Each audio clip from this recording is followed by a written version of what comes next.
மக்களே, இந்த smell of ship YouTube channel மூலியமா உங்களை சந்திக்கிறதுல மகிழ்ச்சி. பல குழப்பங்களும் கேள்விகளும் சந்தேகங்களும் நிறைஞ்சது தான் மனித வாழ்க்கை. ஆனால் அதை கேட்டு தெரிஞ்சுக்காத வரைக்கும் அறியாமை அப்படிங்கிறது இருந்துகிட்டே தான் இருக்கும். அந்த அறியாமை விளக்கிறதுக்காக நான் இந்த ஆயனிடம் 5 கேள்விகள் என்ற தலைப்பில் என்னோட தனிப்பட்ட 5 கேள்விகளை கேட்டு தெரிஞ்சுக்கிறதுக்காக வந்திருக்கேன். வாங்க கேட்டு தெரிஞ்சுக்கலாம். தோஸ்திரம் ஃபாதர். ஸ்தோத்திரம் ஏஞ்சல், நல்லா இருக்கீங்களா? நல்லா இருக்கேங்க ஃபாதர். நீங்கள் எப்படி இருக்கீங்க? ரொம்ப நல்லா இருக்கேன் ஃபாதர். எனக்குள்ள நிறைய கேள்விகள் இருக்குங்க ஃபாதர். நான் அதை உங்ககிட்ட கேட்டு தெரிஞ்சுக்கலான்னு வந்திருக்கேங்க ஃபாதர். கேளுங்க ஏஞ்சல். ஃபாதர், என்னோட முதல் கேள்விங்க ஃபாதர், கடவுள் இருக்காரு அப்படின்னு நாங்கள் நம்புகிறோம். ஆனால் கடவுள் எப்படி இருக்காரு அப்படின்னு தெரிஞ்சுக்கிறது எங்களால் முடியலைங்க ஃபாதர்.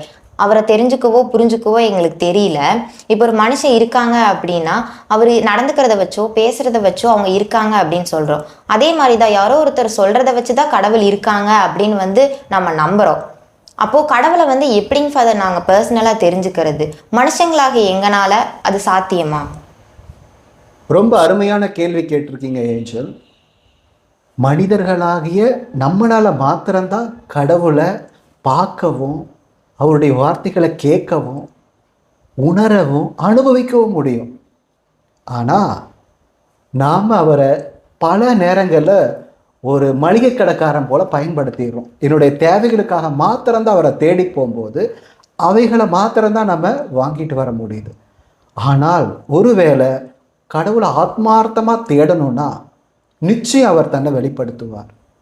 எனக்கு கிறிஸ்து சொல்லியிருக்காரு இல்லையா, அறிஞர்களுக்கும் ஞானிகளுக்கும் தன்னை மறைத்து குழந்தைகளுக்கு வெளிப்படுத்தினீர் அப்படின்னு சொல்லும்போது குழந்தைகளுக்குரிய ஒரு யதார்த்த மனநிலையில் நாம் கடவுளை தேடணும்.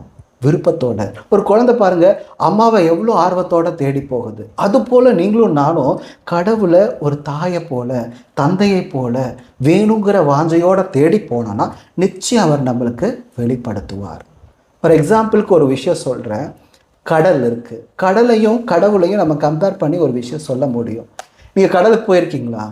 போயிருக்கீங்க. எதுக்காக போவீங்க? குளிக்கிறதுக்காக. ஓகே, எல்லாரும் இதுக்காக தான் போவாங்கன்னு சொல்ல முடியாது. ஒரு சிலர் கடலுக்கு போனால் வெறுமனை பார்த்துட்டு திரும்பி வந்துடுவாங்க. ஒரு சிலர் காலை நனைச்சிட்டு வருவாங்க. ஒரு சிலர் குளிச்சுட்டு வருவாங்க. ஒரு சிலர் படகுல பயணம் செஞ்சுட்டு வருவாங்க. ஒரு சிலர் அந்த படகுல போய் மீன் பிடிச்சிட்டு வருவாங்க. இன்னும் ஒரு சிலர் என்ன பண்ணுவாங்கன்னா ஆழத்துக்கு போய் சுறா மீன்கள் பிடிப்பவங்களாங்க இருப்பாங்க. எல்லாத்துக்கும் மேலே ஒரு சிலர் மாத்திரம்தான் அந்த கடலுக்குள்ள ஆழத்தில் இறங்கி முத்து எடுக்கிறவங்களா இருப்பாங்க. அது போல தான் கடவுளை ஒரு சின்ன சின்ன காரியங்களுக்காக நாம் தேடி போகிற போது அதை மாத்திரம்தான் நாம் வாங்கிட்டு வர முடியும். சரிங்களா? குளிக்கிறவங்க மாதிரி மீன் பிடிக்கிற மாதிரி மீன் மாத்திரம்தான் வாங்கிட்டு கடவுளிடம் எதை எதிர்பார்க்க அது மாத்திரம்தான் கிடைக்கும். ஆனால் கடவுளே எனக்கு இது எதுவும் வேண்டாம், உங்களை நான் பார்க்கணும், உங்களோட பேசணும், உங்களை நான் அடையணும், அனுபவிக்கணுங்கிற எதிர்பார்ப்போடு இருந்து அதற்கோசரம் தேடுதலில் இறங்கணும் அப்படின்னா நிச்சயமாக கடவுள் நமக்கு தெரிவார், அனுபவிக்க முடியும். மனிதர்களாகிய நம்மளால இது நிச்சயம் பாசிபிள் தான். சரிங்களா? இம்பாசிபிளான விஷயம் கிடையவே கிடையாது. யதார்த்தமாக இதை நாம் அனுபவிக்க முடியும். சாத்தியம் என்பதை மறந்துட வேண்டாம். நீங்களும் தேடுறதுக்கு ஆத்மார்த்தமாக தேடுறதுக்கு முயற்சி எடுக்கலாம் இல்லையா? ஓகேங்க ஃபாதர், என்னாலேயும் அவரை தெரிஞ்சுக்க முடியும் அப்படின்னு நான் தெரிஞ்சுக்கிட்டேங்க ஃபாதர்.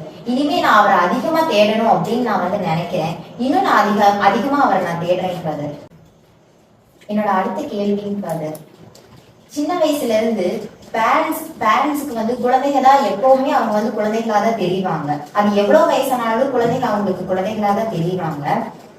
அப்படி இருக்கும்போது குழந்தைங்க தன்னோட ஏதோ ஒரு விஷயத்த ஷேர் பண்ண போனா அவங்க ஒரு சில டைம் அதை கேட்கறாங்க ஃபாதர், ஒரு சில டைம் அதை கேட்காம போறாங்க. அப்ப குழந்தைகளுக்கு இவங்க கிட்ட சொன்னா என்ன கிடைக்க போகுது அப்படின்னு அதை சொல்லாமே ஷேர் பண்ணாமே அதை விட்டுறாங்க ஃபாதர். அப்ப இது தப்பாங்க ஃபாதர்? ஷேர் பண்ணாமே விட்டுறது கரெக்டா இல்ல தப்பாங்க ஃபாதர்? பேரண்டிங் பத்தி ஒரு விஷயம் கேட்கிறேன். இந்த வயசுல நீ கேட்கறது ரொம்ப நல்ல விஷயம். குழந்தைகளோட உலகம் சின்னதுதான். சின்ன சின்ன விஷயத்தை எல்லாத்தையும் பேரண்ட்ஸ்கிட்ட கொண்டு போய் சொல்லணும்னு விருப்பப்படுறாங்க. ஆனா பேரண்ட்ஸோட நிலை என்னங்கிறது நாம கொஞ்சம் புரிஞ்சுக்கணும். நீங்க உங்க தாய் தந்தை என்ன மாதிரி நிலையில இருக்கிறாங்க தெரிஞ்சுட்டா மாத்திரம் தானே அவங்களோட போய் ஷேர் பண்ண முடியும். அவங்களுக்குள்ள நிறைய என்ன விஷயங்கள், நிறைய கஷ்டங்கள் இருக்கலாம், நாளைய குறித்த கவலைகள் இருக்கலாம், எதிர்பார்ப்புகள் இருக்கலாம். இது எல்லாத்தையும் குறித்து யோசனை பண்ணிட்டு இருப்பாங்க. அப்படி இருக்கிறவங்களுக்கு நீ சொல்ற விஷயம் ஒரு தடையா ஒரு கஷ்டத்தை கொடுக்கறதா கூட அமையலாம். அது புரிஞ்சுக்காம நாம அம்மா அம்மா எனக்கு கேளுங்க கேளுங்கும் போது அவங்களுக்கு தொந்தரவா கூட இருந்திருக்க வாய்ப்பு இருக்கு. அதனால கவனிக்காம போயிருக்கலாம். நீங்க தான் புரிஞ்சுக்கிட்டு எந்த நேரத்துல அவங்களுக்கு சொல்லணும் தெரிஞ்சு நீங்க சொல்லிட்டீங்கன்னா நிச்சயம் அவங்க லிசன் பண்ணியிருப்பாங்க. பேரண்ட்ஸுக்கும் ஒரு செய்தியை நாங்க சொல்லி ஆகணும்.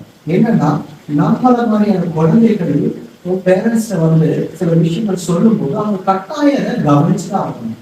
ஏன்னா சில சமயங்கள்ல மூணாவது நபரை தேடி அவங்ககிட்ட ஷேர் பண்ணலாமே நினைச்சாங்கன்னா அது பெரிய ஆபத்து. ஒவ்வொரு குழந்தைகளும் அப்பா அம்மாவை மாத்திரம் தான் நம்பி அவங்ககிட்ட தன்னை பற்றி முழுமையா வெளிப்படுத்துற போது அந்த குழந்தைகள் மிகப்பெரிய பாதுகாப்பா சரிங்களா. ஒரு சில நேரங்களில் பெற்றவங்க அதை அவாய்ட் பண்ணி கேட்காம போயிட்டாங்கன்னா குழந்தைகள் காலத்துக்கும் உன்ன மாதிரி நீ சொன்ன மாதிரி ஷேர் பண்ணாம போறதுக்கு வாய்ப்பு இருக்கு. அது அவருடைய தவறு தான். பெற்றோர்கள் கண்டிப்பா வெளியில சொல்றத லிசன் பண்ணி ஆகும், கேட்டே ஆகும். நல்லதோ கெட்டதோ சின்ன காரியமோ பெரிய காரியமோ கவனிச்சு கேட்கிற போது பிள்ளைகள் பெற்றவங்க மேல ஒரு பெரிய நம்பிக்கை வைப்பாங்க. மிக சின்ன காரியம் மட்டும் இல்ல, மிக முக்கியமான பெரிய காரியங்களையும் அம்மா அப்பாட்ட டிஸ்கஸ் பண்றதுல அவங்க முழுமையா இருப்பாங்க. சின்ன சின்ன தப்பு செஞ்சாலும் நம்பிக்கையோட ஷேர் பண்ணுவாங்க. பெற்றவங்களும் பரவாயில்ல இந்த தவறு செஞ்சிருக்கு இனிமேல் செய்யாத நல்ல மாதிரி நல்ல காரியம் செய்ய கைட் பண்றதுக்கு ஒரு வாய்ப்பு இருக்கும். அதனால பேரண்டிங்ல முக்கியமான விஷயம் குழந்தைகள் சொல்றத கவனிச்சு கேட்கறது. ஏன்னா குழந்தைகளை அவங்க ஒரு நண்பர் போல ஒவ்வொரு நாளும் பார்க்கணும், ட்ரீட் பண்றதும் நல்ல விஷயம். இந்த கேள்வி மூலமா பெற்றவங்களுக்கு இந்த செய்தியை நாங்க சொல்லுவோம். சரிங்களா? பெற்றவங்களுக்கு பிள்ளைகளுடைய அபிப்பிராயத்தையும் கேளுங்க, அவங்களுடைய கருத்துக்களுக்கும் கொஞ்சம் கவனம் கொடுங்கன்னு நாங்க சொல்லுவோம். நான் இனிமே என்னோட பேரண்ட்ஸ்ட கண்டிப்பா அதை ஷேர் பண்ணி எதா இருந்தாலும் நான் உங்ககிட்ட ஷேர் பண்ற கத்துக்கிறேன். கட்டாயம் ஷேர் பண்ணுங்க. ஃபாதர், என்னோட மூணாவது கேள்விங்க ஃபாதர், நான் சின்ன வயசா இருக்கும்போது இந்த மொபைல் ஃபோன் அப்படிங்கிறது அதிக பயன்பாட்டில் இல்லைங்க ஃபாதர். அப்போ ஃப்ரெண்ட்ஸ் கூட பேசுறதா இருக்கட்டும், ஃபேமிலி கூட பேசுறதா இருக்கட்டும் அதிகமாக இருந்துச்சுங்க ஃபாதர். என்னைக்கு இந்த மொபைல் ஃபோன் அப்படிங்கிறது அதிகமாச்சோ அன்னையிலிருந்து நம்ம ஃபேமிலி கூட பேசுறது இல்லை ஃப்ரெண்ட்ஸ் கூட இருக்கிறது இருந்தாலும் கூட அந்த மொபைல் ஃபோனை தான் எடுத்து அடிக்கடி யூஸ் பண்ணுற மாதிரி இருக்குங்க ஃபாதர். தேவையே படலை, ஆனாலும் அந்த மொபைல் ஃபோன் எடுத்து பார்த்தாதான் நமக்கு மனசு நிம்மதியாக இருக்குது. அது பெரிய அடிக்ஷன் மாதிரி ஆயிடுச்சுங்க ஃபாதர். இதை எப்படி நான் குறைச்சிக்கிறது? ரொம்ப சரியாக சொன்னீங்க ஏஞ்சல். முன்னெல்லாம் இந்த மொபைல் இல்லாத போது ஃப்ரெண்ட்ஸுக்கு தான் அதிக இம்பார்ட்டன்ஸ் கொடுத்தோம். சரிங்களா? எதை பற்றியும் கவலைப்படாமல் இருந்தோம். ஆனால் இப்போல்லாம் மொபைல் இல்லாமல் இருக்கவே முடியல. எங்கே போனாலும் அதை தூக்கிட்டு போக வேண்டியதாக இருக்குது. கால் வருதோ மெசேஜ் வருதோ இல்லையோ அதை அடிக்கடி நோண்டி நோண்டி பார்த்துட்டு வந்திருக்கா இல்லையா. உண்மையாக நீ சொன்ன மாதிரி ஒரு அடிக்ஷனுக்குள்ளே தான் போன மாதிரி ஒரு ஃபீலு எல்லாருக்குமே இருக்குது. ஆனால் பாருங்கள், அது ஒரு பொருள் தானே இல்லைங்களா? ஒரு பொருள் நம்மளை இந்த அளவுக்கு அடிமைப்படுத்தி வச்சிருக்கா, அது நியாயமா? இல்லைன்னா நாம் பயன்படுத்துகிற பொருள் நம்ம கண்ட்ரோலில் தானே இருக்கணும். ஆனால் அந்த பொருளுடைய கண்ட்ரோலில் நாம் போயிட்டோங்கிற போது அது வருத்தப்பட வேண்டிய யோசிக்க வேண்டிய ஒரு விஷயமாக தான் இருக்குது. இப்போவே நம்ம யோசித்து நம்ம சரி பண்ணிக்கலான்னா ரொம்ப மோசமாக போயிடும். வருங்காலத்தில் இப்போ இருக்கிற குழந்தைக்கு இன்னும் அதிக பாதிப்புக்கு உள்ளாவாங்க. ஆகையினால நீ சொன்ன மாதிரி அதை நம்ம கண்ட்ரோலில் கொண்டு வரது எப்படின்னு யோசிப்போம். மொபைலுக்கு கொடுக்குற நேரத்தை குறைச்சிக்கலாம். இந்த நேரத்தில் மாத்திரம் தான் அதை பயன்படுத்துவேன்னு மைண்ட் ஃபிக்ஸ் பண்ணிக்கலாம். ஒன்றா மார்னிங், அதர்வைஸ் ஈவினிங், இல்லைன்னா நைட், ஏதோ ஒரு நேரத்தில் பயன்படுத்துவேன். அந்த நேரத்தில் மட்டும்தான் பேசுவேன், அந்த நேரத்தில் மட்டும் மெசேஜ் அனுப்புவேன், பார்ப்பேன் அப்படிங்கிறத நம்ம மைண்ட் ஃபிக்ஸ் பண்ணிக்கிட்டோன்னா அதில் மாத்திரம் கவனம் இருக்கும். மற்ற நேரங்களில் மற்ற முக்கியமான காரியங்களுக்கும் ஃபேமிலிக்கும் ஃப்ரெண்ட்ஸுக்கும் இம்பார்ட்டன்ஸ் கொடுக்கறதுக்கு, போய் விளையாடுறதுக்கு, இதுக்கான காரியங்களை நேரம் ஸ்பெண்ட் பண்ணணும். எப்போவுமே அதை நம்ம தூக்கி கொண்டு போயிட்டு இருக்கணும்னு அவசியம் இல்லை. சரியான நேரங்களை மாத்திரம் பயன்படுத்துறதுக்கு நம்ம முயற்சி எடுக்கலாம். அது நம்மளை அடிமைப்படுத்தாமல் பார்த்துக்கிறது ரொம்ப நல்லது. சரிங்க, நாம் அதை நம்ம கண்ட்ரோலில் வச்சுக்கிறதுக்கு முயற்சி எடுக்கிறது நல்ல ஒரு பண்பு. ட்ரை பண்ணுங்களேன். ஓகேங்க ஃபாதர், இனிமே இந்த மொபைல் என்னை அடிக்ட் பண்ணாமல் நான் பார்த்துக்கிறேங்க ஃபாதர். ஓகே கண்ணா. என்னோட அடுத்த கேள்விங்க ஃபாதர், நான் காலேஜ் படிக்கிறேங்க ஃபாதர். அப்போ கிளாஸ் அட்டன் பண்ணும்போது என்னால் அவங்க என்ன சொல்கிறாங்க அப்படின்னு முழுமையாக கவனிக்க முடியலைங்க ஃபாதர். எனக்கு அதில் நிறைய கவனச்சிதறல் இருக்குங்க ஃபாதர். நான் அதை மாற்றிக்கணும் அப்படின்னு நான் ட்ரை பண்ணுறேன். ஆனால் ஒரு சில டைமில் என்னால் சுத்தமாகவே அதை கவனிக்க முடியாமல் போயிடுது. எக்ஸாம் டைம்லையா இருக்கட்டும், இல்லை வேறு எந்த இடத்துலையா இருக்கட்டும், என்னால் அதை முழுமையாக கவனித்து படிக்கிறதோ இல்லை ஏதோ ஒன்று சொன்னால் அதை கேட்குறதோ என்னால் அது முடியலைங்க ஃபாதர். நிறைய டிஸ்ட்ராக்ஷன் இருக்குது. இதை நான் எப்படிங்க ஃபாதர் மாற்றிக்கிறது? கட்டாயமாக சரி செய்ய வேண்டிய ஒரு முக்கியமான விஷயம் நீ கேட்ட இந்த விஷயம் கண்ட கவனச்சிதறல் அப்படிங்கிற ரொம்ப மோசமான விஷயம். ஏன்னா அதனால் நமக்கு எந்த விதத்துலையும் பிரயோஜனம் இருக்கிறது இல்லை. ஆனால் கவனித்து ஒரு காரியத்தை நம்ம செஞ்சோம்னா அது பல விதங்களில் நமக்கு பயனுடையதாக இருக்கும். எப்படி இந்த கவனச்சிதறல் வருது அப்படின்னா, ஒரு விஷயத்தின் மேலே நமக்கு ஈடுபாடு இல்லாத போது, சரிங்களா, ஈடுபாட்டோட ஒரு விஷயத்தை நம்ம செய்யும்போது அதில் கவனக்குறைவே இருக்காது. உதாரணம் சொன்னோம்னா, சினிமா பார்க்க போனீங்கன்னா படம் பார்க்குற இந்த 3 மணி நேரமும் கவனமாக இருப்போம். அதில் தான் நம்ம கான்சன்ட்ரேஷன் இருக்கும், முழு ஈடுபாடு இருக்கும். அப்போ கவனச்சிதறலே இருக்காது. அப்படியே ஏதாவது நடந்தாலும் அதில் நம்ம கான்சன்ட்ரேட் பண்ண மாட்டோம். 3 மணி நேரமும் ஒரு திரைப்படத்தின் மீது நமக்கு ஈடுபாடு இருக்கும்போது, ஏன் நம்ம ஸ்கூலில், காலேஜில் அல்லது கோவிலில் நமக்கு நல்லது சொல்லி கொடுக்கும்போது நமக்கு அந்த ஈடுபாடு வர மாட்டேங்குது? யோசிக்கணும். ஈடுபாடு இருந்தால் கவனம் இருக்கும், கவனம் இருந்தால் தான் நமக்கு அதுக்கு பயன்படும். இதை நம்ம புரிஞ்சுக்கணும், சரிங்களா? ஒரு உதாரணத்துக்கு சொல்லணும்னா, எந்த அளவுக்கு ஒரு மனிதன் ஃபோக்கஸ்டாக இருக்கிறதுக்கு ஒரு சின்ன உதாரணம் எடுத்துக்கோங்க, சரிங்களா? அர்ஜுனரை பார்த்து அவருடைய குரு துரோணாச்சாரியர் ஒரு விஷயத்த சொல்கிறார். அங்கே இருக்கிற பறவையை நீ குறிப்பார்த்து எய்தணும் அப்படிங்கும்போது அவன் எதன் மீது கவனம் வச்சிருப்பான்னா, அந்த கிளையின் மீதோ மரத்தின் மீதோ, ஏன்னா அந்த பறவையின் மீதோ கூட கவனம் இல்லை, அந்த பறவையினுடைய கண் மீது மாத்திரம்தான் அவன் கவனம் இருந்துச்சு. அப்போதான் அந்த பறவையை அவனால் வீழ்த்த முடியும். அது மாதிரி நீங்களும் படிக்கும்போதோ வேலை செய்கிற எந்த காரியத்தை செய்தாலும் அதன் மீது முழு கவனத்தை 100% கவனம் இருக்கிற மாதிரி பார்த்துக்கிட்டு அதை செய்ய ஆரம்பிங்க. ஆசைப்பட்ட ஒரு விஷயத்த செய். எந்த காரியம் அது உங்களுடைய காரியம், சரிங்களா? எதை செய்தாலும் என்னுடைய காரியம் நான் பர்ஃபெக்டாக செய்வேன்னு சொல்லி முழு ஈடுபாட்டோட செய்யுங்க, சரிங்க? அதுக்கு நீங்கள் பல பயிற்சிகளை மேற்கொள்ளலாம். நம்ம உங்களுக்கு கற்றுக் கொடுக்குறோம் இல்லைங்களா, மூச்சு பயிற்சி, தியான பயிற்சி, இதெல்லாத்தையும் நீங்கள் இப்போ பார்ட்டிசிபேட் பண்ணுறீங்க இல்லையா? அப்போ நீங்கள் என்ன பண்ணுங்கள், அதில் இன்னும் கவனமாக இருக்கிறதுக்கான பயிற்சியை எடுத்துக்கோங்க. ஒவ்வொன்றையும் கவனித்து செய்ய கற்றுக்கோங்க. ஒரு நாள் எந்தவித டிஸ்ட்ராக்ஷனும் இல்லாமல், கவனச்சிதறல் எதுவும் இல்லாமல் உங்கள் காரியத்தை பர்ஃபெக்டாக நீங்கள் செஞ்சு முடிப்பீங்க.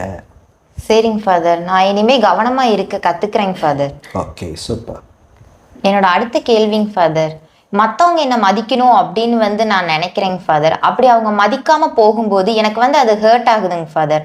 அப்போ மற்றவங்க நம்மளை மதிக்கணும் அப்படின்னா நான் என்னங்க ஃபாதர் பண்ணணும், அதுக்கு என்னெல்லாம் செய்யணும்னு கொஞ்சம் சொல்லுங்க ஃபாதர். இந்த நேரத்தில் தான் நம்ம இயேசு கிறிஸ்துனுடைய வார்த்தையை நாம் கொஞ்சம் கவனத்தில் எடுத்துக்கணும். நீ எந்த அளவையால் அளப்பையோ அதே அளவையால் தான் உனக்கும் அளக்கப்படும் சொல்லியிருக்கார். யதார்த்தமாக நாம் ஒருத்தரை மதித்தாதான் மற்றவங்க நம்மளை மதிப்பாங்க. முதல்ல நாம் அதை செய்ய கற்றுக்கணும். இரண்டாவது, மற்றவங்க மதிக்கிற அளவுக்கு நான் என்னுடைய தகுதியை வளர்த்து வச்சுருக்கணும். அந்த தகுதி நமக்கு இருக்கிற போது நிச்சயம் நம்மளை தான் அவங்க தேடி வருவாங்க. பிற நம்ம தேடுற அளவுக்கான குவாலிட்டிஸ் நம்மக்கிட்ட இருக்கா அப்படிங்கிறத பார்த்துக்கணும். சரி, சில மதிப்பீடுகள், விழுமியங்கள் இதெல்லாமே நமக்கு தேவை. எல்லாரும் ஃபாலோ பண்ணுறாங்கிறக்கோசரம் நம்ம அதையே ஃபாலோ பண்ண அவசியம் இல்லை. நான் இப்படித்தான் இருப்பேன், என் வழிமுறை இப்படி தான் இருக்கும், இப்படிப்பட்ட விஷயங்களை தான் நான் ஃபாலோ பண்ணுவேன்னு சொல்லி சில விழுமியங்களோடு உங்கள் வாழ்க்கையை அமைச்சுக்கலாம், சரிங்களா? வேல்யூஸ் ரொம்ப ரொம்ப முக்கியம்.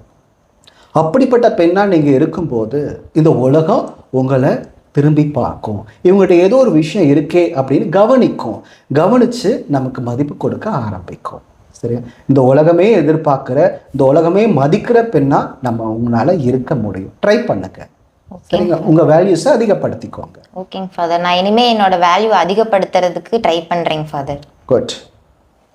ஓகேங்க ஃபாதர், மற்றவங்களையும் நம்ம மதிக்கணும் அப்படின்னு தெரிஞ்சுக்கிட்டேங்க ஃபாதர். அதே மாதிரி என்னோட குவாலிட்டிஸ் நான் அதிகப்படுத்திக்கணும் அப்படின்னு தெரிஞ்சுக்கிட்டேங்க ஃபாதர். தேங்க்யூங்க ஃபாதர். Thank you angel. மக்களே, அறியாம தான் அனைத்து தீமைகளுக்கும் மூல காரணம். எனக்குள்ளேயும் அது இருந்துச்சு, அது விலகினதா நான் ஃபீல் பண்ணுறேன். எனவே அறியாமையிலிருந்து விலகி இருப்போம், அறிந்து கொள்ள முயற்சி எடுப்போம். நன்றி.